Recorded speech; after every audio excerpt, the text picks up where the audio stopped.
Oh my goodness gracious. You better get ready to start cleaning brain matter off of the walls because your mind is about to explode.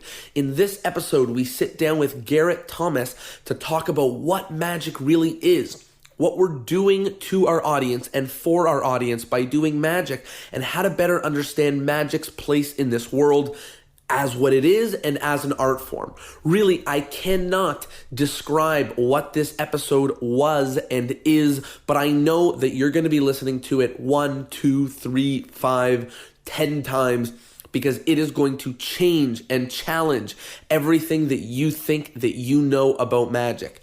Get ready, get prepared. This one's going to be an absolute mind-boggler. Here it is, episode 85 with Garrett Thomas.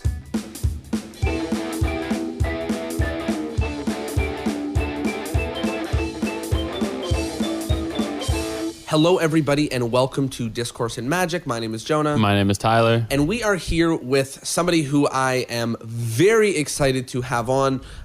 He is an absolutely incredible magician, and I saw him live and in person at the Buffalo 52 convention I was just at, and even more excited to dive in. We are here with Garrett Thomas. Garrett, how are you doing? I'm doing well. How are you? Doing very, very well, and really excited to be chatting with you. Yeah. Why don't we start where we always do, and why don't you give us a little bit of the history and background of how you got into magic? Well, when you get into magic, you try to figure out what you saw first and stuff like that. And I always thought that it was a TV magician, Brian Gillis, that really got me started. But the more I studied psychology and why we think the way we think, I realized it had more to do with my father. My father was a huge fan of magic. He was actually good friends with Eddie Fechter. And mainly because of his alcoholism, not because of, my dad didn't do magic. But my dad showed me a couple of tricks that Eddie taught him. Eddie Fechter had a brilliant way of teaching people where he would show you a little bit, and if you could do that well, then he would teach you the next part, not even the next move. Like Eddie taught my father how to back palm a card, but not how to produce it. So when I was young, my dad couldn't do it, but he showed me how to do it. Right. And my dad had no success at it, so he couldn't vanish the card. He could just, hide the card and kind of pop it out, but he wasn't sure how. So Eddie had this brilliant way of feeding you little crumbs and seeing if you're really committed before he unloaded some of the bigger ideas in magic.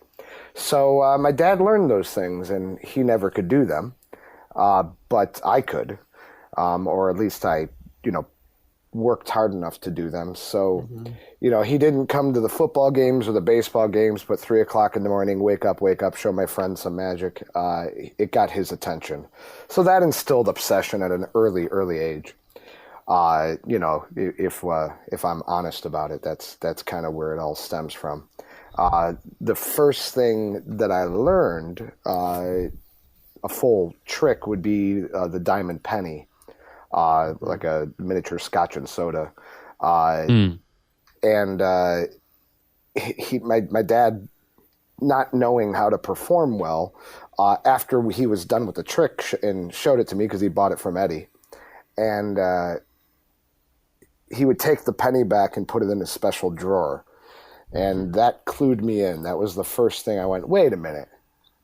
What makes that penny so special? Why does he protect that penny? He didn't care about the dime and the other change around, but he took that penny and put it in his drawer. And that threw me for a loop. So I snuck in his room and stole the penny and looked at it and saw nothing.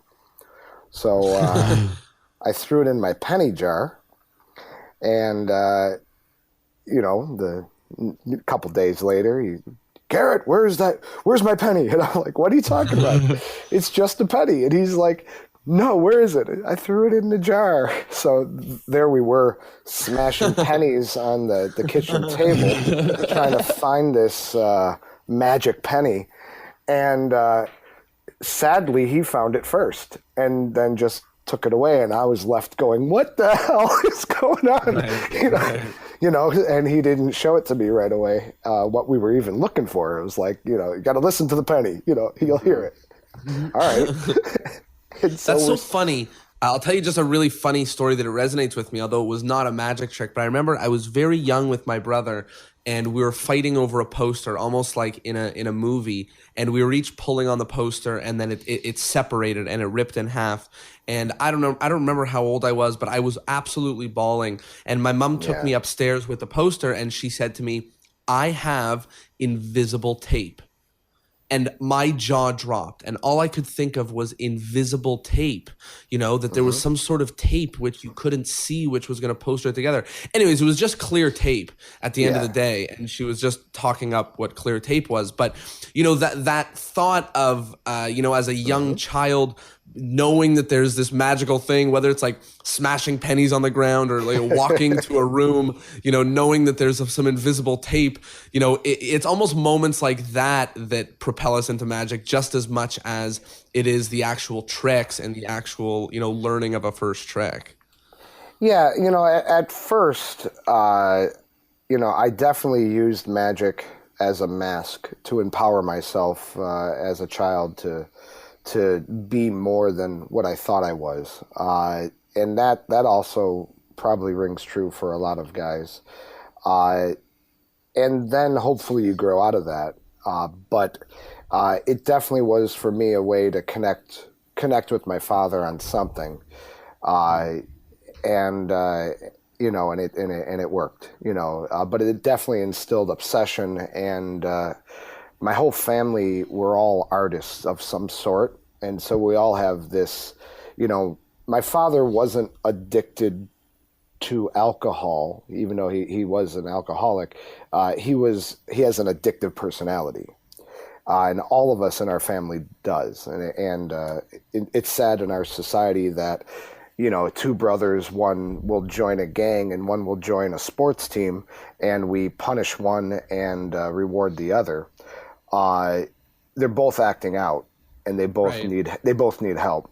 Right. So, every one of us kind of had this obsessive personality with addiction, and I just turned that to magic. I just made it something that people applauded me for instead of trying reprimanded you. Yeah, definitely. So that's kind of how I got started, and it really, I didn't get, where I started doing shows when I was 16, but I was always doing magic, in my for friends and family up until then. And I wasn't any good till I was 18, and then it just started where I kind of got an idea of what magic was about. So let's dive into that a little bit. I know that we were having a conversation about, what magic is about and how it is as an art form. And, I think it was such an illuminating piece. And I know a lot of people come into magic with different views as to what it is for them. Some people are hooked on magic as an entertainment form. Some people are hooked on magic as to, what it does to them, like cerebrally, and other people for different reasons. So can you explain sort of your take on what magic is? Well, all the choices I make for my life, including my magic, is based on efficiency. And if you want to make people laugh, I would ask myself, what's the most efficient way to do that? Right. And comedy is the best way to make people laugh. Making people laugh with magic is kind of like, trying to hammer in a screw. There's better tools for it. I mean, sure, you'll get it in, but there's better tools for that. Mm-hmm. So I'm often very careful with the idea of the point of magic being entertainment, because the point of any art is entertainment. The point of the design of my refrigerator is entertainment. It's the aesthetic value that the artist created to make it functioning and yet looks good within a kitchen. So entertainment to me is the lowest level of achievement in anything someone creates. It's the level of placating and distracting, and it's making you zone out. It's entertaining. It's this nothingness. It's like TV in the sense that it's just sort of mind numbing. You just sit there. Of course, that's where entertainment begins, and it goes all the way to something that's totally engaging and things like that. So saying magic is entertainment is, I think, missing the point of the question. The question being, what is magic for? And I came up with a formula that helps us clearly see the misunderstanding in saying that magic is about entertainment. A haunted house is entertaining because it scares you. A painting is entertaining because it engages you visually. Music is entertaining because it makes you dance. Comedy is entertaining because it makes you laugh. A roller coaster is entertaining because it gives you the sensation of falling. What is entertaining about any particular art form? Right. So entertainment is almost like the verb of how an art form interacts with. Yeah, I mean, any skateboarding is entertaining. Every what isn't entertaining in right. If it's not for survival and we're choosing to do it, clothing is not just for protecting us from the weather anymore. It's now fashion, and it's there for entertainment. It's entertainment is everything in our society. So magic is entertaining because of what? And that's what people are asking when they say, what's the point of magic? So you can't say magic is entertaining because it's entertaining. That wouldn't fit there in that formula. So it really comes down to, what does magic provide that no other art form provides? If you just demonstrate skill, well, that's impressing people. And that's what sports are entertaining for. Juggling and stuff. Yeah, juggling and athletes, they're there to entertain you with skill. Right? So athletes put the ball in a hole and we love them. Jugglers complain that they don't get paid as much as magicians. I'm like, you do see the guy with the basketball? They're getting paid plenty. Yeah. That's juggling. I mean, that's a skill that is even more advanced than most jugglers. But it's a skill-based art form that's entertaining because it demonstrates that skill over those tools. In the same, so what is the final thing that you would put in for the word magic? Magic is entertaining because, and to me, it's all about astonishment. The Paul Harris type of mindset. Yep. The art of astonishment. There is no other art form that really creates that feeling. Now, in every art form can reach a level of astonishment, but not on command. It takes a good movie or a good song, or if you were there when Michael Jordan made the slam dunk from the foul line, blows your mind. You'd have no idea what's real anymore. And also you often need, a deep understanding of the art form to even appreciate, Steph Curry draining unlimited threes. Yeah. Like you need to really understand how difficult that is. You have to have thrown a basketball. Or have watched the game enough to see how astonishing a person's skill could be. Yeah, you do need to be a connoisseur, in that art form to know that they're pushing boundaries there. But a magician's job is to, on command, deliver that emotion, the feeling of astonishment, and we do that through several tools in psychology, and it's the best thing that I've ever felt. And when I was already into magic. How would you define astonishment? My personal definition, and I challenge everyone to create their own, but my personal definition is a new and seemingly impossible moment. So when you were a kid and you saw a helium balloon, that was amazing. Right.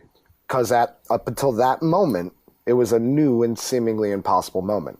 Mm-hmm. When I was trying to make a definition for the word magic, because Webster's is chaos. It's either about witchcraft and sorcery and the apparent use of spiritual means to affect reality, or it's tricks and gimmicks and Right. sleight of hand. And I'm like, wait a minute. No one's talking about what the feeling of magic is. Right. And that is a part of the language of the word magic. Why do we call something a magic marker? What is the through line between that and your first kiss being a magic moment and a card trick being a magic trick? Right. What definition of magic holds true in all three examples? And the more I looked at it, I realized that, magic is about the paradigm shift of what you've known or what you thought you known, and now what you have experienced being different than what you thought you knew. So the reason why we call something a magic marker is before that time, when the first magic marker came out, you couldn't put ink on glass or metal. Right. It could do wood, but it would bleed. It was good for paper and some tile, but not good for everything. But now we have this magic marker that can write on glass and write on metal and write on anything. And for construction, this was a game changer. This was, it changed their life. And it was a paradigm. Yeah, That's this is mind-blowing to me. Yeah. Right? So that's why it was called a magic marker. Now it's just a magic marker. And My whole life, I thought it was called a magic marker because they're washable. Because the ink would come off. well, But now that this was is later. so mind-opening to me. You know what I mean? Yeah, But I think was one of the things that you're uncovering here, which is so cool, is that people often use the word magic to define what we're talking about, but they're often left without a clear definition of what magic is. We all know that the astonishment and that feeling of a first kiss, and how that's similar to the impossibility of the magic of a magic marker. But, it sort of feels like you're really putting words to the thoughts of what people standardly understand or define magic as. Yeah, there's a popular quote that any new science is indistinguishable from magic. Yeah. Yeah. Right? I think they got that backwards. I think every art and every science and every skill started as magic. If you go back in time, every doctor, 2,000 years ago would have been a magician. Every scribe, every artist, every poet. If you're using language, you could speak. 2,000 years ago, if you can write, you were a wizard. You were a magi. You were a scribe, and you were held at the highest regards because you had the ability to cast your spell to people that aren't even around. Right. So we're all magicians today. We are so desensitized to the value of all the tools we have at our disposal that it's just a magic marker. We don't treat it with the value that it has, the ability that all four of us are in four different locations and we're talking in a conversation is unheard of even a short amount of time ago. And now we are able to affect people on a grand scale. I'm just a guy doing magic in Buffalo, and I get to share my opinions with magicians around the world now.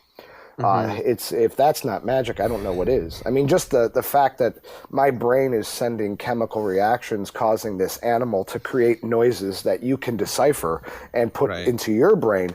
If that's not magic, I don't know what is. Right. And the only thing that separates it from the magic that we know and that we talk about is that word that you mentioned of newness, right? Like it's just as similar to experiencing a helium balloon for the first time, but because now they're just at birthday parties, we are sort of numb to that magic. And so and that's why I put the word new and seemingly impossible moment is my definition. Right. So the word new, it needs to have a newness to it, because communication is no longer magic, even though 2,000 years ago it was.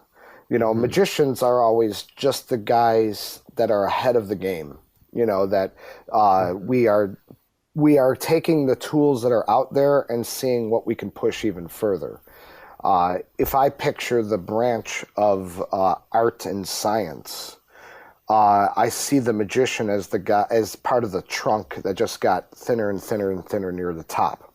Yeah. We're dead middle. We understand the science, but we also understand the ritual, and we're kind of in the middle section where we're not the smart nerds. We're not way over here on the science side.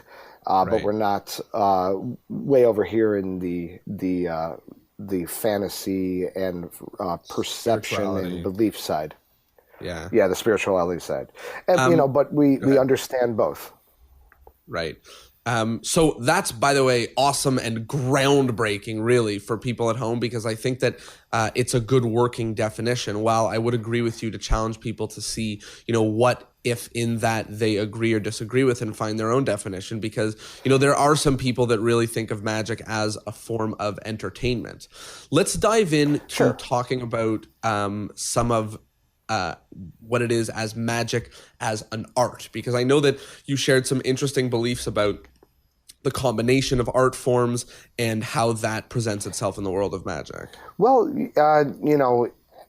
for me, an art form is anything that we use for expression. My mother was an artist, and my counselor in high school said, "Oh, you got to stop drawing, and you got to stop. You're not going to make any money being an artist." Right. And my mother came into the school at my defense, and she said, "Touch something." And the counselor said, "What?" And she said, "Touch something in your office." Guess what? It was designed by an artist. Right. Touch that. This table was designed by an artist. This rug pattern was designed by an artist. These walls, the color, everything in your world has been touched by an artist. How dare you say that you can't do art as a living? Wow. Oh my goodness. Right? And our whole world is filled with art. So when people say that magic's not an art, I think they don't understand what art is. Art is anything we do that's not for survival or procreation. If we do it as a human society is an art form. Even some forms of expression that are personal, if it's not for survival or procreation, it's an artistic choice that you've made.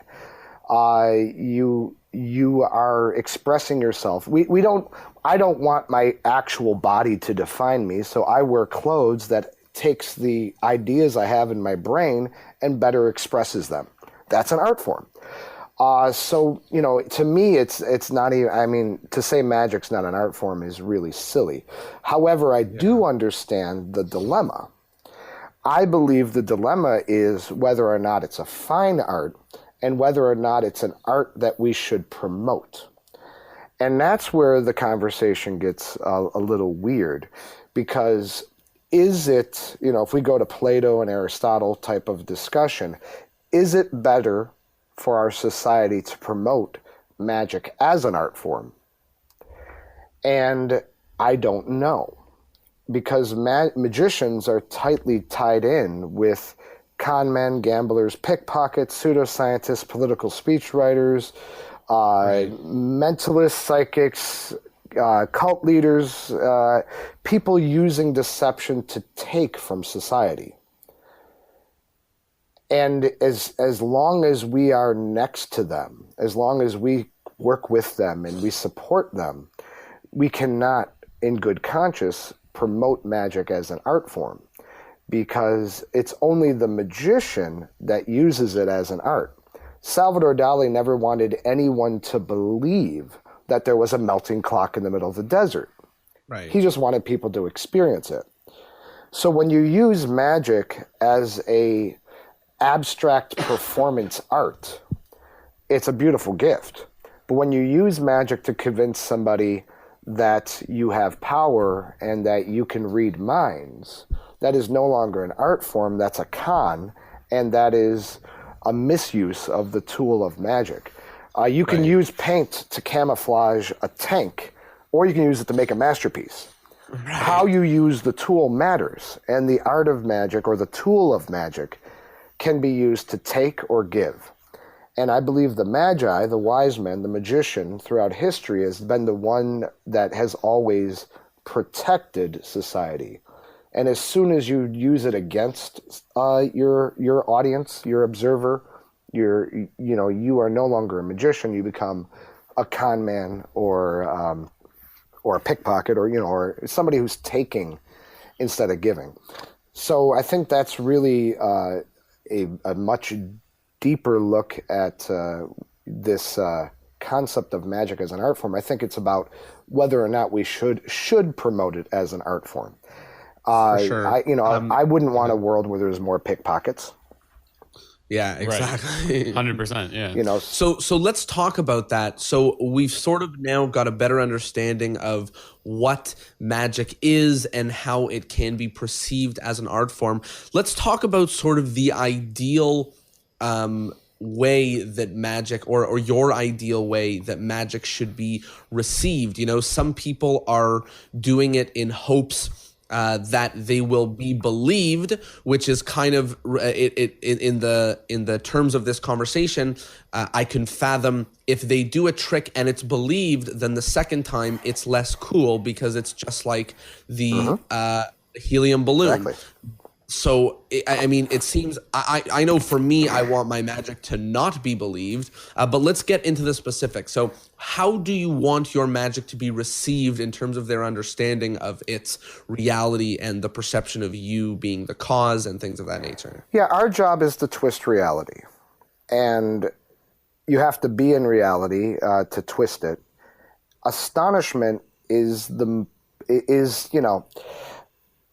a very particular place. It's the place in the middle, which kind of makes sense with magicians being in the middle. Astonishment is, well, let me backtrack a little bit. I was performing at a skeptics conference, right? The National Skeptics Conference. And it hit me before I went on stage, because a lot of people will think the enemy of the magician is the skeptic.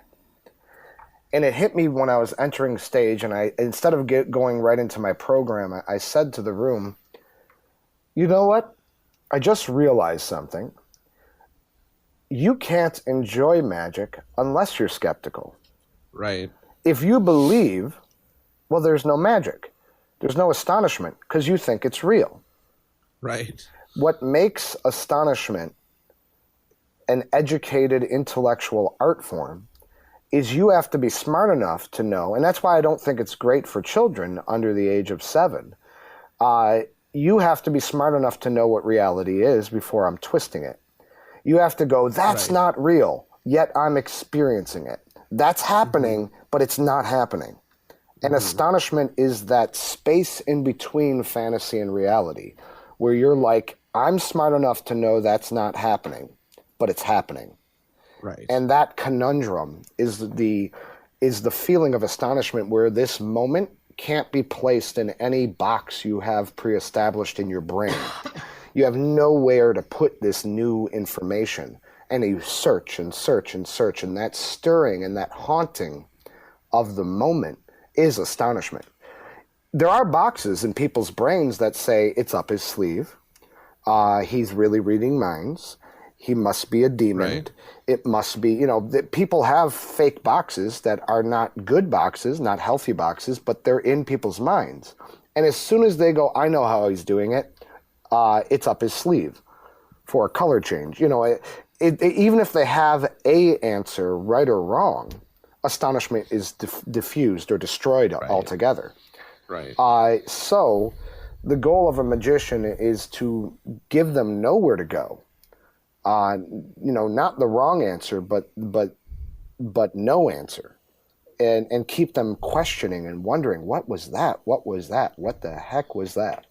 Right. And it's those type of moments that I try to create. And it was because of Juan Tamariz that really got me to understand what it was all about. You see, I was already doing magic, with after my dad taught me those couple of tricks, went to the magic shop and got stuff up until the age of 16. And then I was doing shows, and then a couple years later, I met Juan Tamariz. He came to 4F, and I snuck in. And because it's in my backyard. Yeah. So I saw him, and he destroyed my little brain.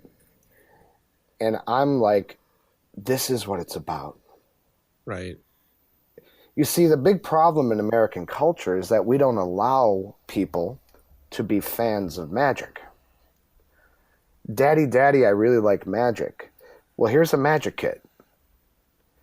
That's the equivalent to Daddy, I really like Eric Clapton. Oh, well, here's a guitar. Right. You see, when we talk about music, the flaw is obvious. You don't inundate a child with method when they like the art.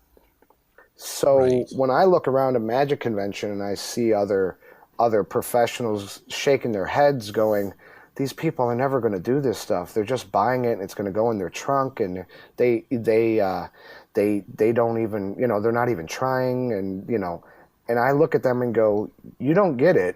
This is their only way to say thank you for making good magic. Right. They know they're not going to use it. They're not buying it because they want to use it. They're buying it because they want to say thank you.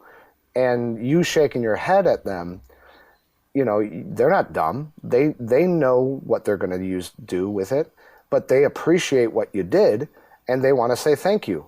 But there's no way to buy your T-shirt. There's no way to get to see your show. So at the convention, the only thing they can do is to buy the stuff you're selling. And so that's their way of saying thank you, because most people that attend magic conventions just wanted to be fans of magic, but they were inundated with method.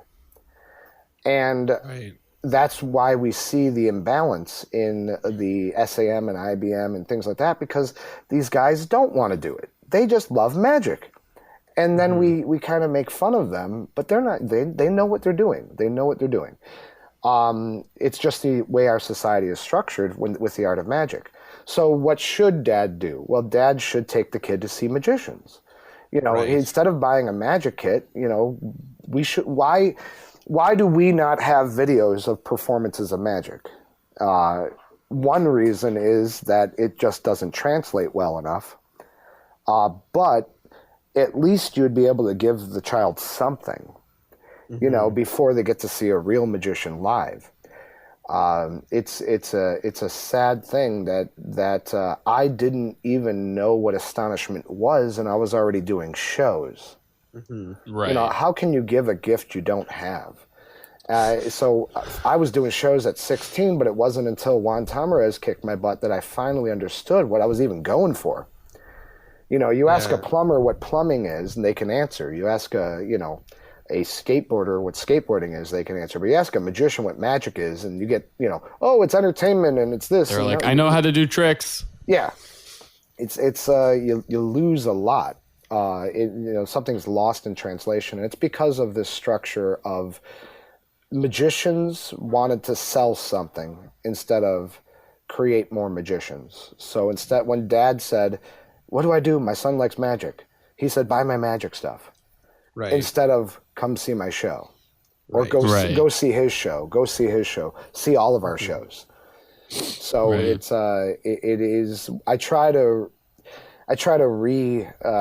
educate parents today, in my town, that here's a list of all the magicians they can go see, and all the restaurants and all the venues and all the in Niagara Falls, Greg Fruin's up there. We have guys all over the place you can see. Take your kid to see them. And if then the kid wants to be like the magician, like one would want to be like Eric Clapton or whatever, then you can start with the magic kits. Yeah, once the kid goes, I want to do that, then you buy them the magic kit.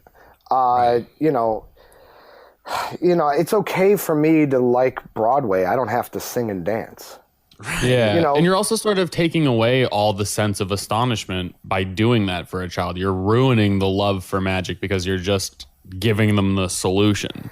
yeah, Right. which And the whole point is to not have it. which has created a certain type of fan of magic, but we're destroying the ones that just want to experience it as pure mystery. There is one way to enjoy magic as a puzzle, and I mean, but how many big fans of magic do you know that don't know a couple of tricks themselves? Right. You know, if you really talk to them, they'll usually be, well, my dad showed me this, or I learned this from YouTube, but you're really good. Right. The story is always that like they got into magic for a few years in their childhood and then they left.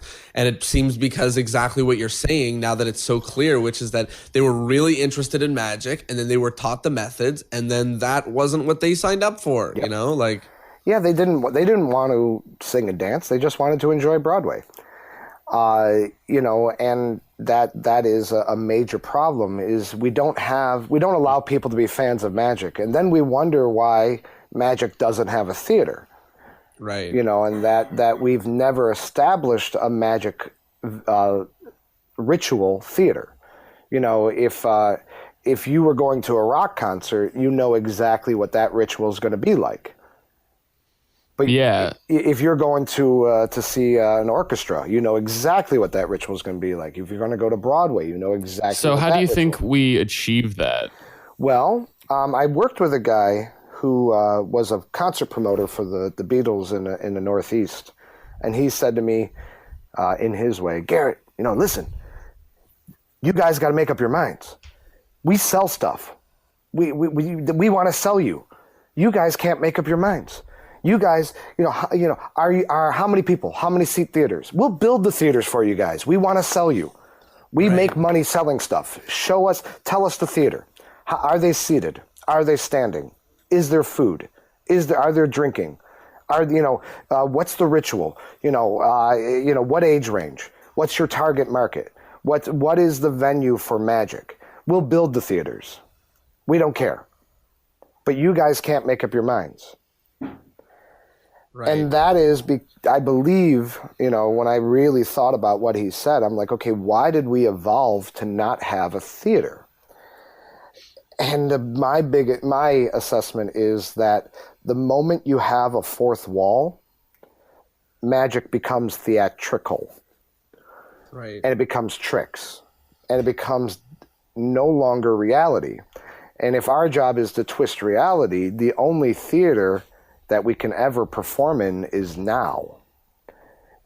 And being in the moment with another human being is the theater of magic. That's why it doesn't really translate to stage well. You need other art forms to carry it. Magic is weak on stage. Pure magic, you need singers, dancers, lighting, music. Right. You need another art form to carry it. You need comedy. You need other things to make magic palatable on stage. So far, it's hard to connect with people through a TV screen or that fourth wall. Yeah. As soon as you step up on that stage, all of a sudden, even people with no or very little understanding of magic understand that there's, like the premise of trapdoors is almost like one of the most known premises of like a stage. Like it's almost a word. Someone could have never seen live magic and understand what a trapdoor is. And with that, it really resonates what you're saying, which is that people understand, as you step further and further away, either whether it's through a fourth wall or through a video screen or things of that nature, magic is experienced differently because it's further and further away from reality. Yeah, the further away you get from reality, the less validation there is of the truth of the moment. And magic, it requires that validation of proving there isn't a trapdoor, proving there is not something hidden in your hands. Right. The person needs to have a say in this exchange. because the magic doesn't happen in reality. It happens in your mind. And if they have a answer, right or wrong, magic is destroyed. So if they think there could be a trapdoor, well, they might as well be right. This is why I'm not really a huge fan of the concept of the show Penn and Teller Fool Us. I understand that the show is actually different than what the concept is. But the concept of fooling people and the concept of guessing an answer destroys astonishment. And right or wrong, Penn and Teller's answers are just as valid. So if I put a coin in my hand and put it behind my back and shook my hands out and had them guess which hand the coin is in, I have a 50-50 chance of fooling them. But was there magic? No. Right. Fooling is not magic. Fooling is just making someone wrong. Magic is when there's no answer, not the wrong answer. And so even though I understand that the show is really a showcase show and it's a way of sneaking and demonstrating that there's more than one magician in America, and it's a brilliant idea, I really don't like the concept of tricking and fooling being the through line. It's not about that, because if Penn and Teller say it was up your sleeve, and then you go, nope, it wasn't, and Johnny Thompson said, no, it wasn't, well, the fact that you had sleeves destroyed the moment for the whole audience, because everyone was thinking that. So you, as an artist, made the improper choice to wear long sleeves, because that could have been the method to your magic, destroyed astonishment for everyone, and then, oh, by the way, you were wrong. Well, the moment's gone. And it's so close. They could have, like what you're saying, they could have done it in a way. I'm trying to think of a name that would have, but really where it's not that can you think of the solution, but can you think of a solution, right? And that would be better. And also it would allow us to have this conversation in an open and frank world with lay people, which I think doesn't ruin magic. If lay people really understand that astonishment is the lack of having any explanation and not a lack of having the correct explanation, it might lend a little bit more to magic. Yeah, no, absolutely. People love my biggest fans are people that hate magic. Because I very quickly reframe it in such an honest way that they enjoy the experience of something that isn't real, instead of somebody trying to get them or con them or trick them or fool them or convince them or deceive them. Their walls should be up. But an artist trying to give you an abstract moment, abstract performance art, that's a beautiful thing. Right. We had an interesting conversation that I'd love to share about. You were chatting about sort of the combination of magic and other art forms, and the lens that you gave to view it in was hearing a drumming for the first time. Can you chat a little bit about that? Yeah. So, like I said, that I believe every art form started off as magic. Magic as a performance art is very young compared to other art forms. How long have we had music in society compared to magic? Let's believe that the hieroglyphics are illustrations of a 3-shell game or cups and balls. If that's true, then magic's about 2,000 years old. Right? That's very young. Since we domesticated the dog 30,000 years ago, and we probably had music before we domesticated the dog, how long have we had music? So let's go way back in time, a million years, 2 million years, 300 million years, I have no idea. But let's pretend we go back to a tribe that had never heard magic, had never heard music. And they get up to the top of a hill. One member of this tribe heard a drum beat coming from the bottom of the hill. And you're the first person to experience in your family and your tribe a drum beat. That would be astonishing. Or terrifying, more likely. Yeah. Because the only reference you have to the sound of a drum is your heartbeat. And that person would assess, rightfully so, that there's either a giant beast down there that I can hear its heartbeat, Right. or he has found the heart of Mother Earth itself, or God himself, and you would run the other way. I don't care if there's someone at the bottom of the hill going, come down, we're dancing, we're dancing. That person would have fear. Any new experience is terrifying, and astonishment, people don't know how to process the astonishment of magic. They don't know where to put it. And we are adding laser lights, dancing girls, and smoke machines to an art form that they can't even process the drum beat of. So what I believe we need to do first, because I am a big fan of comedy magic and dance magic and I love it because I'm a connoisseur. I know what to do with the feeling of astonishment. But you know what? Our world isn't ready for that yet. And that's why the people don't know what to do. I think that all this stuff is good in time, but we need to teach people what to do with pure astonishment first, how to process the drum beat before you add a guitar and a flute and a string and a... And that's why on stage, we often see, somebody does a fantastically impossible magic trick and the response is a round of applause, right? And we all know that in person, in a close-up setting, a round of applause sticks out like a sore thumb. It doesn't even make any sense. Yep.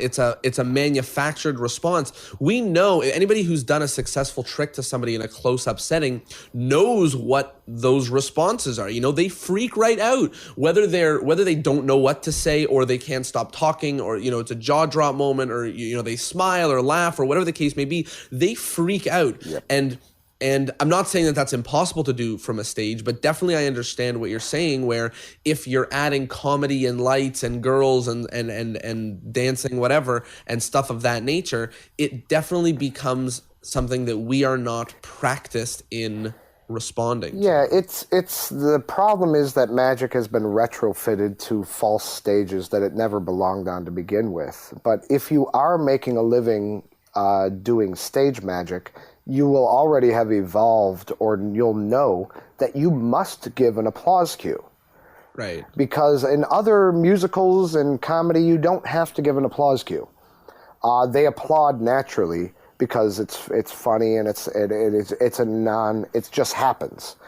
But with magic, you must give an applause cue because a real reaction to magic is nothing. It's that drum beat is fear, and fear of the unknown because you might die. Magic, in a way, is a way of experiencing death without dying. It's a way of experiencing an abnormality in nature without suffering the consequences. It's a way of experiencing matter being created and destroyed without dematerializing the known universe. It's a way of experiencing time travel without the repercussions of that break in reality. If you let Mother Nature astonish you, it's a tornado, it's a hurricane, it's a tsunami, it's wow, look at that, and you're dead.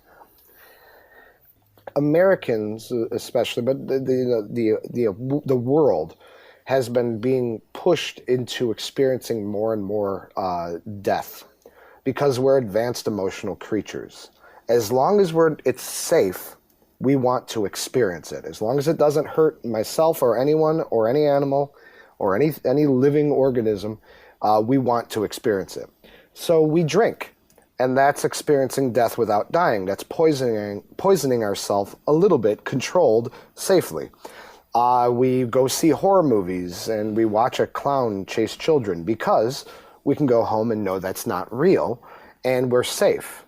We want to experience these darker areas of human condition safely. And, we don't want to be chased by a man with a gun, but we'll sit in a theater and watch it for 2 hours safely. Right. So all of our choices have been to push our emotional understanding of self. And magic is a great way to push our understanding of reality. And the reason we would do this to ourselves is to understand good, you have to have bad.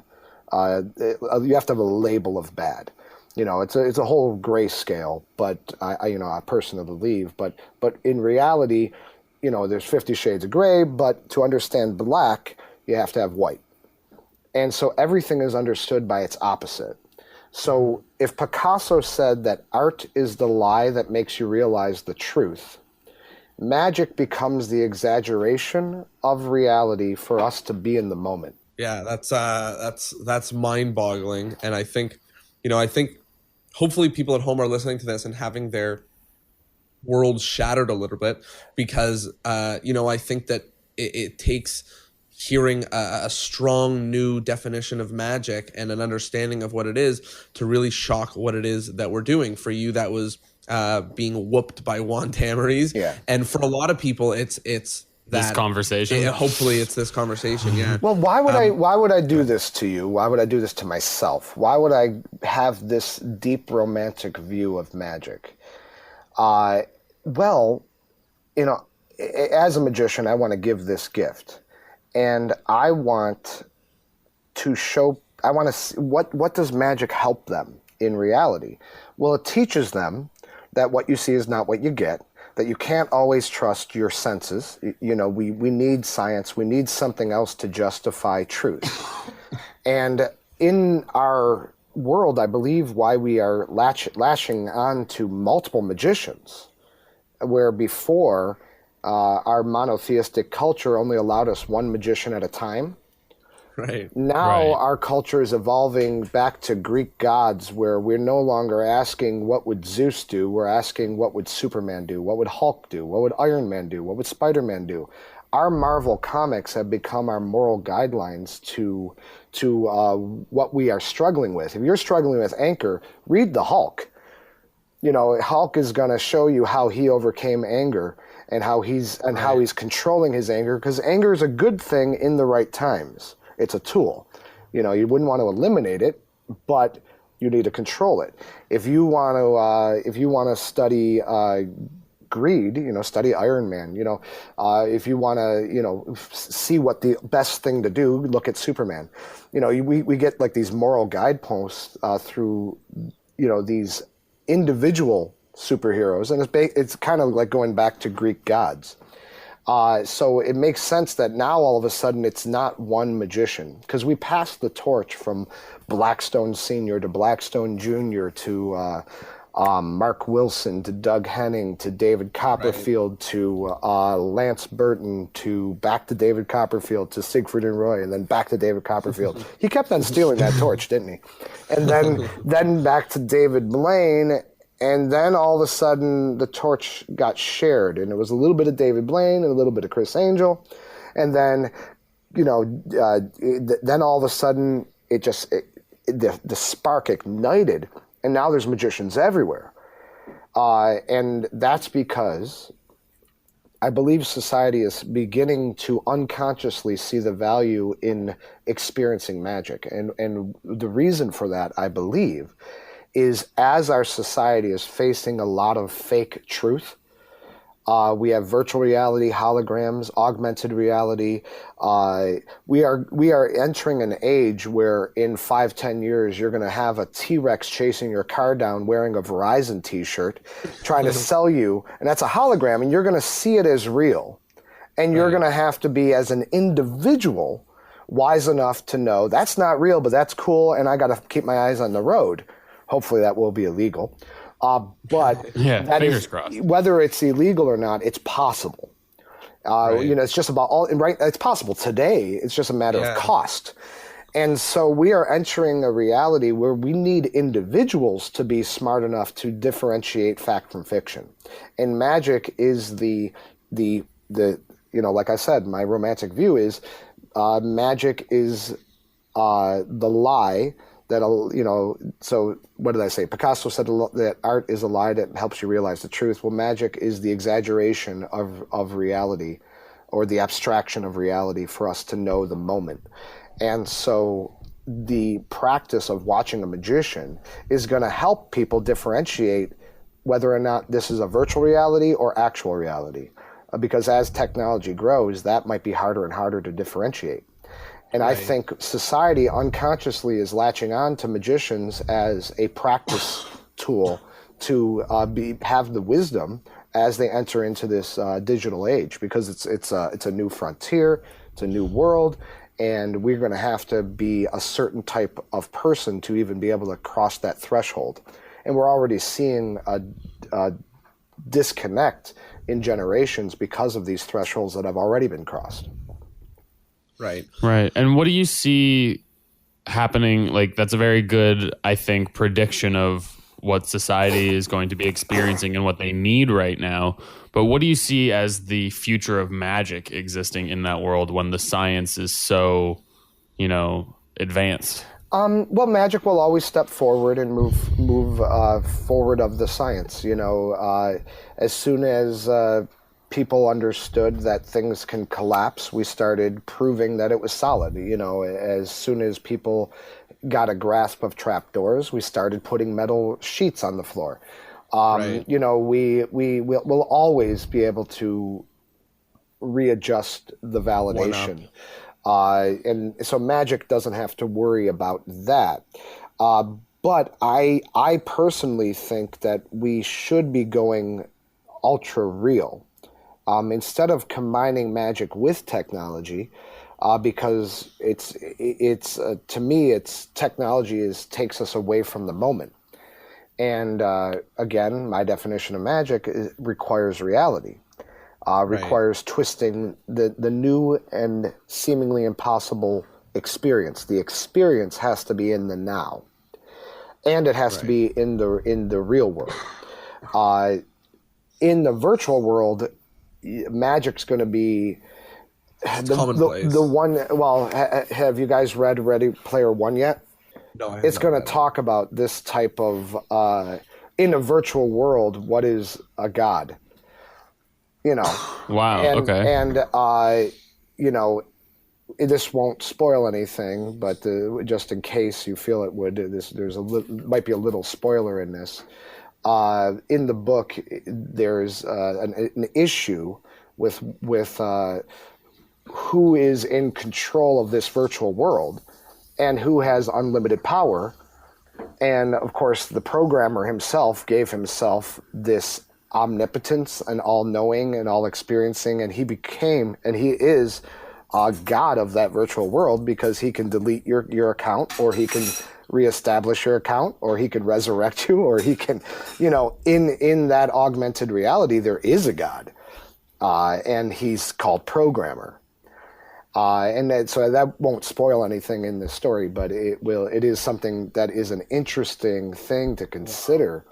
In a virtual world, we can be actually creating that type of character who has total control over all of the world, and could change your hair color and could do all these things to you because he's in control. Right. So let's say that somebody sort of has heard all of this, all of the new understandings of art, and like usually happens when your mind gets absolutely rocked by something that you thought you understood, everything starts to change. So how does somebody treat their magic differently? How does someone start implementing some of these beliefs in their magic so that this isn't just sort of a high-level philosophical conversation, but rather we have some way to bring it into actuality? So there's all different solutions for all different magicians at different levels. Right. First off, the guys that come up to me at the magician conventions and go, well, I'm not a professional like you. I just do this for friends and family. What I want to say to you is that's where it is. That's the good stuff. You get to just do magic. You don't need comedy. You don't need other art forms. You don't need showmanship. You get to be in the moment with people you love and give this art and give pure magic. That's the good stuff. As a professional, you will already have evolved into society where you need business and showmanship and character development and all these other things, and you need to continue on that path. But understanding this fundamental foundation will help you make choices that will tear down those walls that might be separating your audience from the moment. Watching Derek Delgadio's In and of Itself, he has clearly understood this, and his show has no fourth wall. Yeah. Actually, the fourth wall is behind him. You know, and he's in front of it, right? For those who have seen the show, they might get a laugh out of that. But he is destroyed that fourth wall very quickly. It is a theatrical experience, and it is a one-man show, and it is professional, and you are seated and he is standing, but he breaks that fourth wall quickly. My opinion, for myself, even though I love his show, is I'm not going to put up a fourth wall at all. I'm going to come to people in their moment. You know, the mythos of a magician is always somebody you met. It's you're going from one stage of life and you're trying to get to this other place on your journey, and on your path you meet the magician. On your path you meet the psychic. On your path you meet the gypsy. On your path you meet the witch, the fairy, the godmother, the magician is the person on your path. And it's always been somebody that you met and that you have encountered. So understanding that mythos of what you represent as a magi, as a magician, you can then create your show. You know, first step, you need to explain to your audience, because we have no theater. So you need to educate your audience how to experience your show, because you want to make a living and you got to do that. So a realistic thing is educate your audience that this is real, that I am here, that all of this can be examined, that this can be validated, that you can be a part of this, that your engagement of this moment is vital to the success of achieving astonishment. Because the magic doesn't happen here on stage, it happens in your mind. And I'm just setting up these conditions for you to experience magic. And that will help you make better decisions. Now, if you get on bigger and bigger stages, your art becomes harder and harder to achieve that connection. Luckily, we are entering a world where people are becoming more and more trusting of their screens. And so jumbotrons and, validating things through a screen on stage, up-close views, picture-in-picture concepts might be good strategies that society will adjust to. And they'll be able to say, I saw him, even though there was, 6,000 people there. You didn't really meet him. You didn't really get to examine the deck of cards, but because of an up-close camera, you were able to experience it and validate it as best you could. And you trust that that magician didn't take advantage of that system. It's not easy, and you really need to have a character that people trust, that they would feel, all right, well, I could have picked that deck up and checked it out. You need to create a character that feels like that. Until we figure out how to make a living doing David Blaine magic. I mean, that's the reason I worked with David, is because he figured out how to charge the studios and how to charge advertisers for the funding and give magic to those who would never get to see it. Right. We're on the streets walking up to people that, a lot of people say, oh, you're just taking advantage of, street people and crack addicts and homeless people. I'm like, no, it was a conscious effort to give back to those who would never get a chance to see this. If we're funded by ABC, why would we only go to celebrities that will see this stuff anyway? We're going to go to those that need it, because magic is a beautiful gift. And, one of the cool things I think about magic is it's a neutralizer. It is the middle way. It is the middle path. If you're at the top of your game, I walk up to your table and it's a bunch of corporate guys that think they own the world, my trick is going to bring you down a notch. But if I walk over to this girl who just broke up with her boyfriend, that same trick can build her up. The same exact moment. And they could be watching at the same time. It becomes whatever you need it to be. So when you deliver magic, try to have a through line and have meaning, but be vague about it. Let them project their own needs onto it, because you don't know where they're at. And to me, magic is advanced empathy. I have to understand your point of view well enough that I can shift the information on you to give you a false reality. And if you don't have empathy, don't even bother being a magician. Be a juggler, be a mime. But a magician is someone that understands the whole art form exists in their mind, and you have to care about your canvas. When Robert Houdin was backstage behind the curtain going, "I love you, I love you, I love you," he wasn't saying that because they gave him money. Right. Okay, he understood that his art only existed in their head, that because they showed up, he had a canvas. Imagine a student asking the master painter, master, what type of paintbrush are you going to use? And he goes, well, I'm going to use a long-handled bristle brush, and because I want to get some movement into paint. Oh, movement? We're using oil. How are you going to get movement? Well, I'm going to add some more linseed oil to the oil base to make it a little more liquid, and we're going to get even more movement into that oil-based paint. Oh, well, what kind of canvas are you going to use? I don't care. Whatever, just throw something up there and we'll paint on it.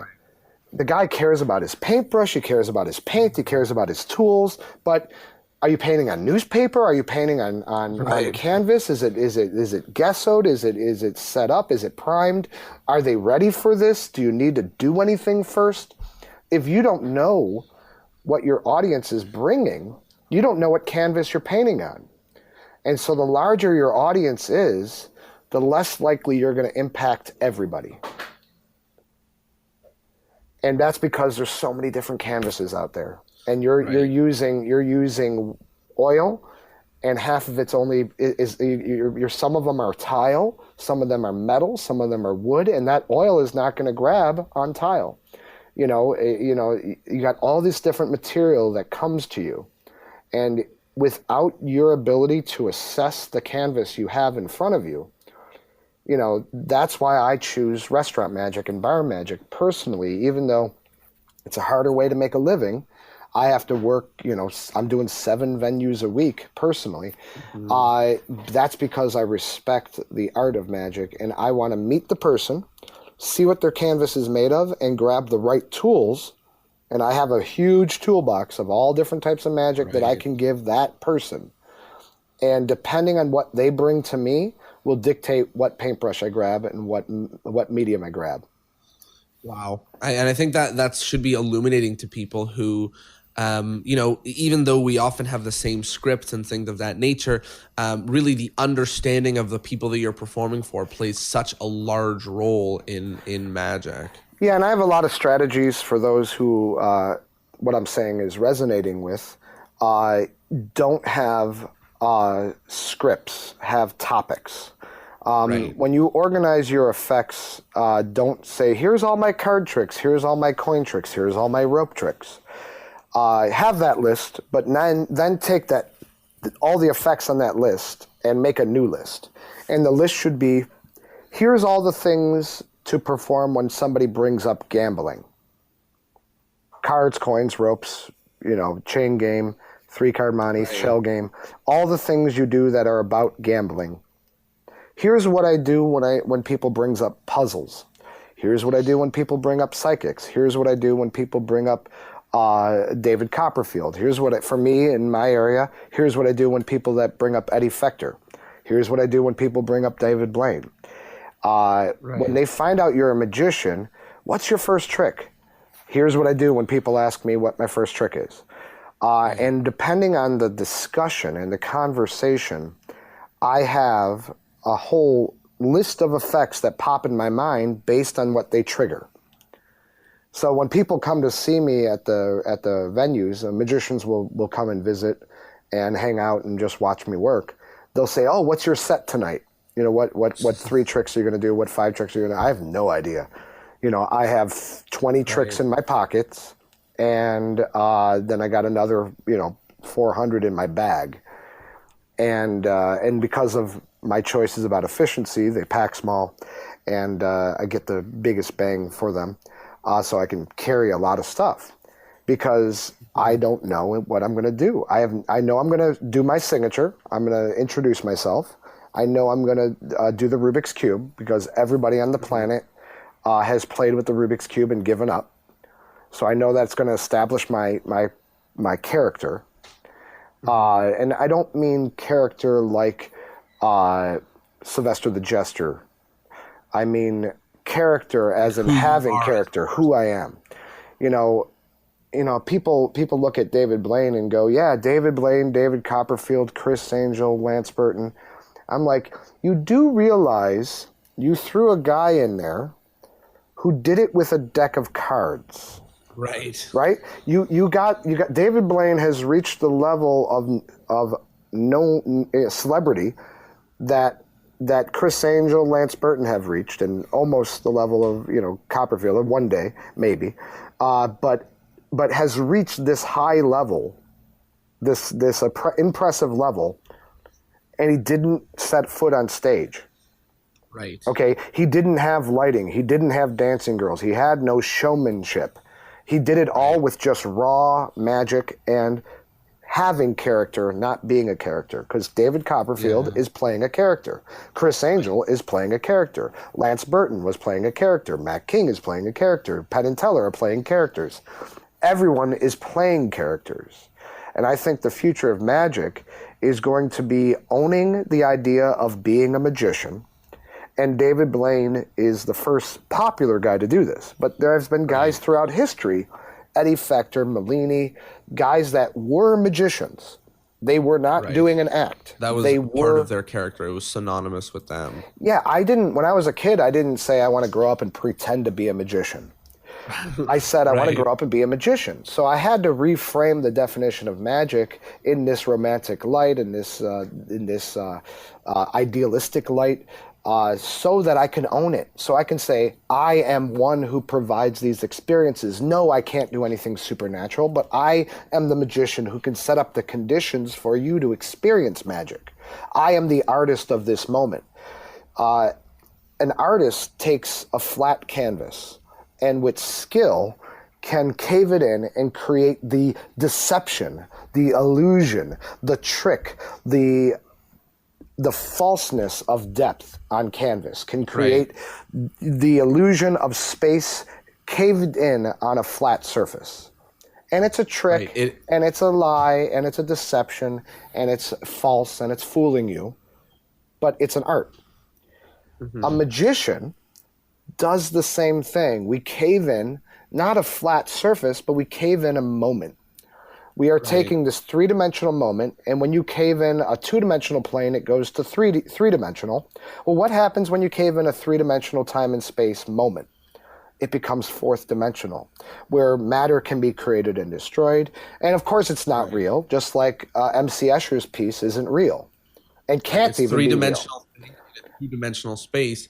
So what we're doing is we are in a three-dimensional space doing something that takes place outside of it. So that's we're doing a four-dimensional thing in a three-dimensional space. Obviously not real, but that's the appearance. The gift of magic is the gift of a fourth dimension.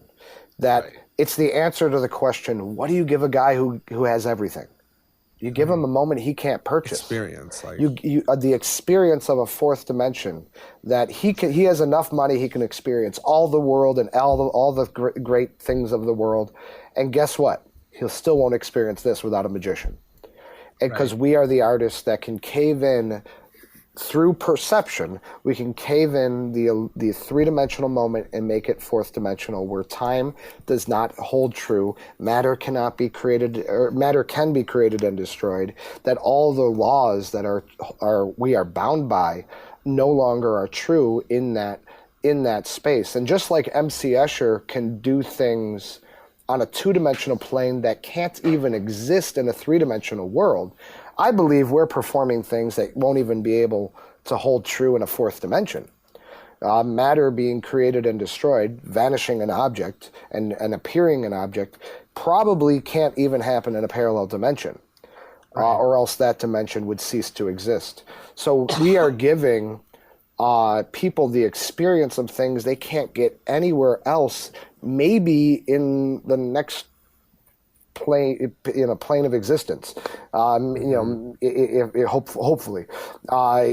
maybe, no matter how much we progress in our world, that experience will never happen, without a magician to guide us there. Right. So I wanted to chat about this, although, I mean, it seems like you've hopefully rocked everyone's world, but I would be remiss to not chat a little bit on the podcast about what exactly you did with David Blaine, how you worked with him, and what that experience was like. Well, David's really smart. He's also big on efficiency. So he chooses people that do a lot of different things, but they don't overlap. So our team, we have like a core team, and guys like Ossie Wynn and Doug McKenzie, Daniel Garcia and Blake Voigt and Enrique and Alejandro. We have these guys that all do different things, and we don't really overlap too much. Garcia and I overlap on some things, but not on everything. Doug McKenzie deals with technology. Ossie Wynn deals with stage and scripting.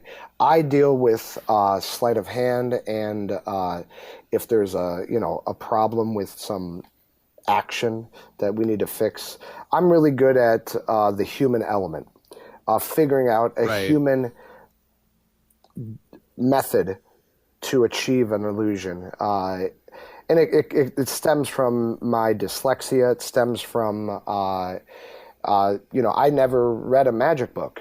I wanted to be a magician, but I had to learn it by looking at pictures and trying to figure it out, and then finding magicians and asking them, and just growing by talking and encountering and looking at pictures. And then when videos hit, that was amazing. My dyslexia was so bad that I couldn't learn any other way, and it forced me to understand why magic worked and not just how to do magic. So what I said to David is, I'm not always going to have the answers, but I'm going to have some really different questions. I'm going to look at this differently. And so David kind of charged me with that. One time he said, just make sure I'd never come across as egotistical, and make sure that I'm resonating on our goals with myth, and we became friends. But I've always believed in his character, what he was trying to do, his love of the art of magic. I've never seen someone fight for magic the way that David does. There was, issues. There were opportunities where you can make a lot of money, a lot of money, $100 million type of money. And David turned it down because of the integrity of magic. Vegas doesn't get to own magic. If everybody's in Vegas, I want to go to Africa. Right. And nobody turns that down, and then to see someone go, we'll just figure out another way to make $100 million, is just amazing. And, because of his respect of the art of magic, it's insane. You know what? And one of the things that's so profound about, certain people in general that helps them resonate with us is when they live according to their values. And that is a really great example of what that is, and somebody who holds magic in a high regard and is not willing to, let their values in magic fall at the wayside based on an offer. Yeah, if his views and my views didn't mesh, I wouldn't have been there long. He's not my path. But what I really enjoyed about what he achieved was two things. He brought magic back to the moment. He brought it back to the people. He put the audience on stage, validating the experience. But even more so, when people ask, what's it about the stunts? That's not magic. My answer is, when you build a bridge, you don't build it from one end. If magic is the space between fantasy and reality, if you just do fake things and try to make them look real, you'll never get across that expanse. Right. Because the weight of the bridge will collapse. You can't build a bridge from one end. It will not be able to support itself from one end. And if you only did real things that people think were fake, well, you're going to be chasing forever. You'll always have to, David Blaine held his breath for 9 minutes, and then a professional, finally got the courage to do it, and now he's doing it for 10. And now David would have, if that was his career, David would have to constantly be beating the professionals. Right. But David set the standard. David pushed the boundaries of fear, where even professional breath holders, scuba guys and Navy SEALs would never go past a certain point. David faced that fear and said, I don't care. I don't believe brain damage will happen because of these studies I've made. David, did a lot of research and proved to himself that brain damage wouldn't happen, even though every doctor said that after 9 minutes, you would have permanent brain damage. But do you know why, what David found and what convinced him to go past that 9-minute mark? He found that the only source for that information was Houdini himself. There was never a study about it. And Houdini said it, so doctors quoted him, and Houdini said it was a study, and there was no study. Houdini just couldn't do past 9 minutes. So he said, after 9 minutes, you would die, and you'd have permanent brain damage. And that was Houdini's way of justifying why he didn't go further. Well, there was no study, and all the doctors were citing Houdini's study that was fake. So David said, wait a minute, that means no one's ever done it, which means everyone's just not trying it, which means everyone's just scared. And then David thought about, there was a kid who went underwater for 30 minutes, and he was colder and it was frozen water, but he survived and he had no brain damage. So it convinced him, this is possible. This is possible to push the boundaries. It's possible to push the boundaries of the human body. And so he faced that fear, and now everyone else did. So by doing real things that look fake or that people just can't believe, by slam dunking from the foul line, as well as doing fake things that we make look real, you now, when they connect, the reason we named our show Real or Magic, the moment that bridge connects, you don't know what side is what. You don't know where the bridge connected. And now you don't know what is real and what is magic. And then you have to just experience. You have to just accept that everything is just the experience. And who cares if it's real or magic? It's just the experience. Now, you don't have to punish your body to achieve this. The way I achieve it, personally, is my signature and solving a Rubik's Cube and doing these drawings and art pieces and things that are real. Juggling, and I have the Begliri, these finger flicking and coin rolls, and all these skill-based cardistry, let's say. All these skill-based things that are real, that look impossible, are the way to establish that side of the bridge. Flourishes and skill-based stuff is a nice way to establish that. You don't have to put an ice pick through your hand. And then on the other end, you do your magic that is fake, but you try to make it look real. And then you blur that line and you have astonishment. Wow.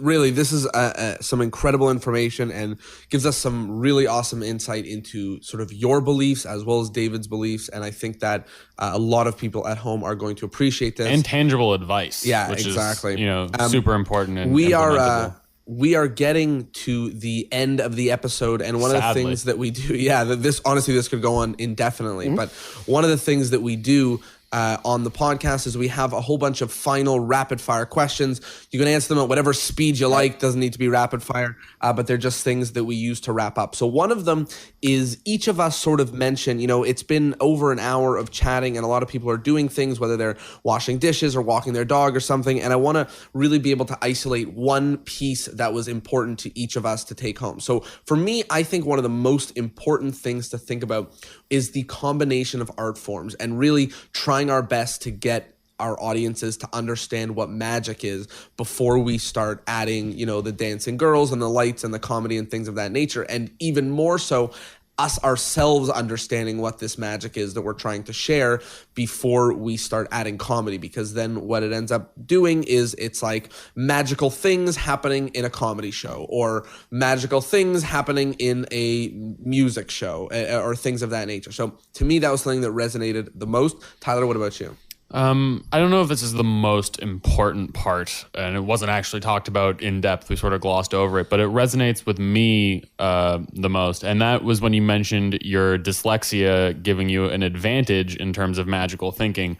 I have multiple nonverbal learning disabilities, and I think that it's just something that doesn't get talked about enough, is that it's learning different, not learning disabled, right? And that's the biggest blessing I've ever had. Perspective. Exactly. It's totally reshaped how I view people and has made me more of an empath, and I really think has furthered me as an artist. So thank you for validating those beliefs for me. Absolutely. And Garrett, what about you?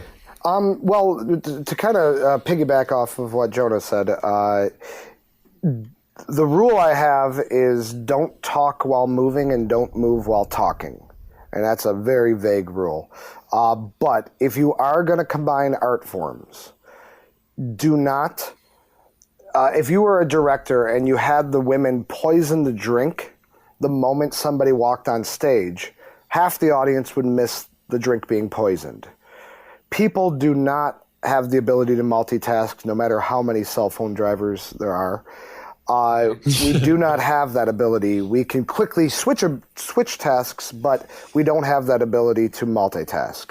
So if you say something, which is an art form, it's public speaking, while doing something, which is a visual art form, you are confusing your audience. So create a cadence between your words and actions.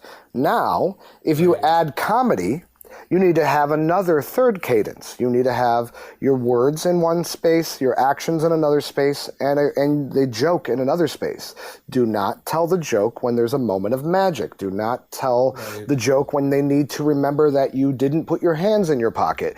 Do not do anything psychologically distracting when you are trying to establish two other things simultaneously. It's when you add another art form to it, people think it supplements, but in reality, it makes it more complex. Good comedy magicians, the one who are successfuls, are really good at magic, 100%, and really good at comedy. It's not 50% magic and 50% comedy. So if you are going to stay on the path you are on, just be very sensitive to think of every art form as a spotlight, and never have two spotlights on a stage simultaneously, unless there's an artistic reason to do so. But never do two things simultaneously, whether it's words and actions or comedy and magic, or they should have a cadence between them all, unless it's an artistic decision. Wow, that was a fantastic wrap-up point for people to take in. One of the other questions that we have at the end is our magical PSA, which basically means that we've got, our last count is roughly 1 million magicians listening to each episode. So with all of the magicians in the world's ears to your microphone, you can basically tell them anything, whether it's, we've had crazy things like stop doing banana bandana, all the way to don't take yourself so seriously. So if there's anything that you want to tell every magician in the world, what would that be? Own it. whatever you decide your definition of magic is, own it. Don't just dream it, be it. I wanted to be a magician, so I found a way to shift my paradigm of what magic is so that I can own it. And if you don't agree with me, whatever you want to do, own that. Just if you love it, share it and realize that what you give has value. And if it doesn't have value, make it have value, and then share it, own it, and do whatever you can to give that gift. And that's the key word. That's what I want to leave with you. The word gift. You are giving a gift. Magic is not a thing you do at people. It's a gift you give people. And guess what? You'll destroy all your hecklers if you just say that word. And that's why I call it the gift of a new and impossible experience. It's the gift of a moment. It's a gift of an impossible moment. And that word gift is all you should take away from me. If you take away nothing else, use the word gift in your show, and you'll see your audiences change by magic. That's beautiful. Yeah, that's actually a point Lawrence Haas made on his episode, was that magic is a gift, and I think something very important to highlight. One of the other sections in our wrap-up is the endless chain of magicians. So we want this podcast to go on forever, so what we do at the end of every episode is get the current guest to recommend a future guest, with the only caveat being that you have to be able to give us their info. So who do you think is someone that you could put us in contact with that would be great to have on an episode of Discourse in Magic? My favorite teacher in magic is Tyler Erickson. That would be incredible. That's great. Tyler, if you could get us in touch with him, that would be fantastic. An amazing patience.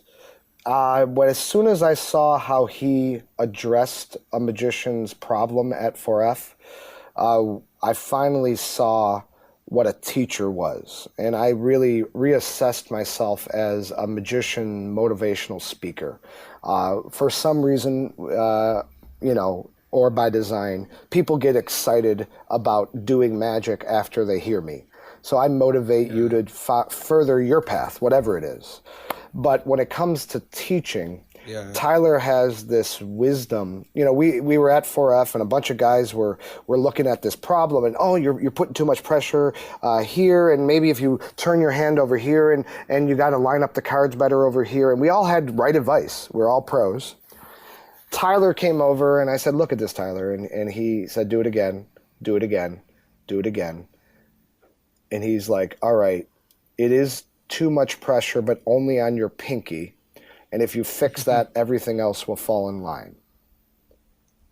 Like he had this wisdom to be patient, watch it over and over again, process everything, and find the root problem. Not just all the problems, which professionals could identify, but as a teacher, he had this wisdom to see the root problem and be able to go, if you fix that, your life will be a lot easier.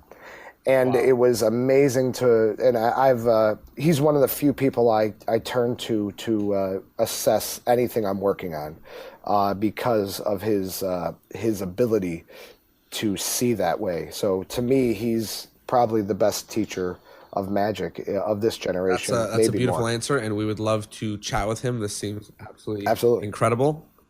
So one of the other things is a question of the week. We have a lot of very excited people ready to answer questions about anything, whether you want to hear what everybody thinks about it or you want them to sort of reflect introspectively. You have a question to ask all the magicians of the world. What are you asking them? Well, sadly, it is what's your definition of magic? For me to know what you're trying to give people, I'm always asking every magician, what's your definition? Because if your definition is entertainment, then I don't need to see your show. Because I can be entertained by a comedian, I can be entertained by a TV show. If your definition is, to trick people and to puzzle them or confuse them, I might get something out of your show, but the spirit to me is in the wrong place. So I ask every magician, what's your definition of magic? And based on that, I understand what your character is. You know, what you're giving. You know, even whether you know it or not, it's a gift. You know, I suggest you use the word gift, but you are giving a gift. It's a gift of the moment, whether you are aware of it or not. Own it, be aware of it, and you'll give a better gift. So asking people what their definition is allows me to assess their path. That's a beautiful, beautiful answer. We have 1 to 2 more last parts, and the first last part is your plug. Is there anything that you have to plug to the world of magic? Any place you want them to go check out? Any products to buy? I'm a big supporter of Real Magic Magazine. It's a subscription magazine that has a lot of content on it. I'm a columnist there. I have practice techniques in a column called Try This at Home. A lot of my magic is produced through Cosmo Magic. One of my new products is an expansion pack for the very successful Stand-Up Monty. It's a 3-card Monty disguised as a wild card that's all done in the hands, and it's been super popular. It's appeared on... And this is, if I'm correct, this is the thing that you did to me that was the highlight of my weekend? Yes, that was that's in the expansion pack. For those who already love Stand-Up Monty, I really wanted Stand-Up Monty to be like wild card, where everyone had their own version. But because of the complexity of the routine, it seems that people are really sticking to my version. And to encourage the cutting of the apron strings, I put out this expansion pack that just gives you ideas that you have to figure out where to put them. And but they are all done with the same cards that are in the original Stand-Up Monty, so you need nothing else but this information. And whenever I put out a product, my Banded or Ring Thing or my Speed Reader deck or anything that I put out, I don't put it out to release a product. I don't believe in selling magic. I believe in teaching magic. Mm-hmm. So everything I release I only release it because it has a greater lesson that's not taught somewhere else in the art of magic.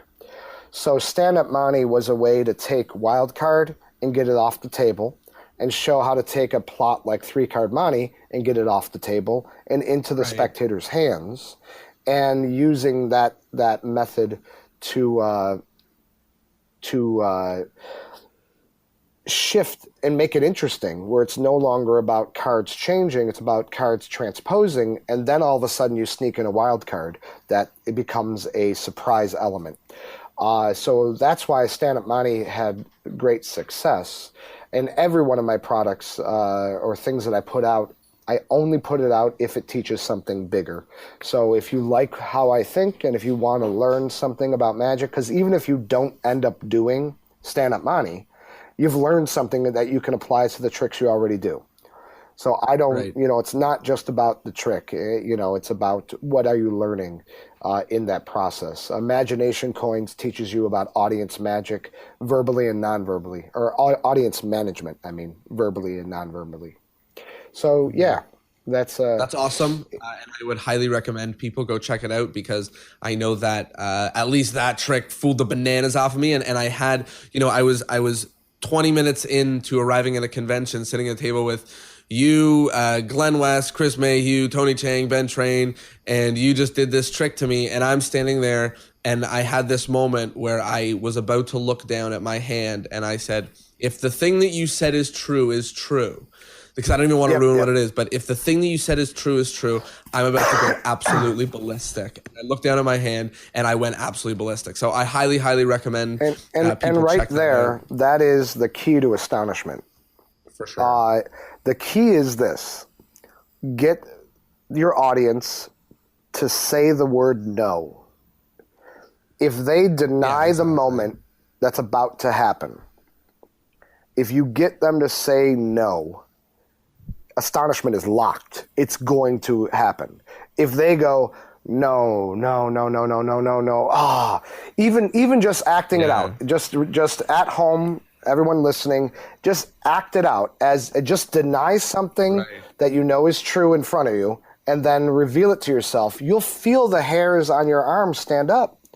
You'll sense that, and you'll see this in magicians like Juan Tamarez and the Spanish magicians, Danny de Ortiz. Yeah. They'll even scream in your face, no, no, no, not possible, not possible, because they want you to parrot them. And when you say, you're right, no, the moment you say the word no, if you get your audience to say no and deny the moment, astonishment is locked, right? So when in that moment for you, Jonah, when you went, no, it's not real. Nope. You were done. It was over. Exactly. It was over the moment you denied reality. And that's where you lock it in. Well, I think that it is beautiful, and I highly recommend people go check you out everywhere that they can. I know I'll mention that one of the places that I found you on the world of online was Facebook live streams, where you were just answering questions, which was very, very cool. So I recommend that to everyone. But with that, that is the end of the episode. Big, huge thank you to you, Garrett, for this mind-fucking of an episode, which I think is really, really good for everybody at home, and to really make their brains explode with thoughts about magic. This might be the first episode that I re-listened to. And I like to overfill the cup. Of course, I want to thank everybody at home. Go ahead. I said I like to overfill the cup, and there'll be a lot of spillage. But yeah, my job, if I want to be a magician, my job is to blow your mind, and whether I use objects to do that or just ideas, I always want to have something to challenge your paradigm. Yeah, well, I think it was a fantastic episode. Whether you blow our minds with tricks or blow our minds with words, I think that is the best bet.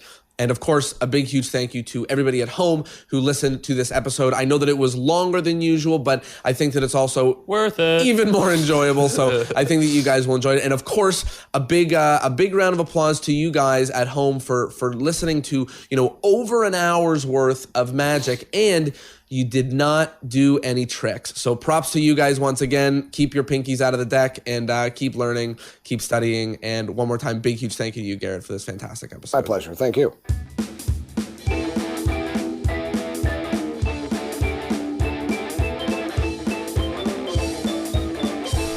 There were so many aspects of this episode that boggled my mind and changed the way that I thought about magic and challenged the way that I thought about magic.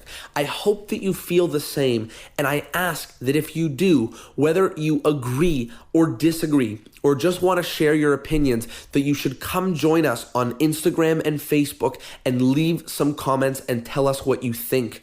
This is going to have a lot of comments and a lot of ideas, and yours is just as important as anybody else's. Thank you so much for listening to this episode. I hope that it really boggled your brain as much as it boggled mine. I know I'm going to be listening to this episode a second, third, fifth, and 10th time, and I urge you to do the same and take notes when you do. Thanks so much. See you in the online world, and see you next Thursday.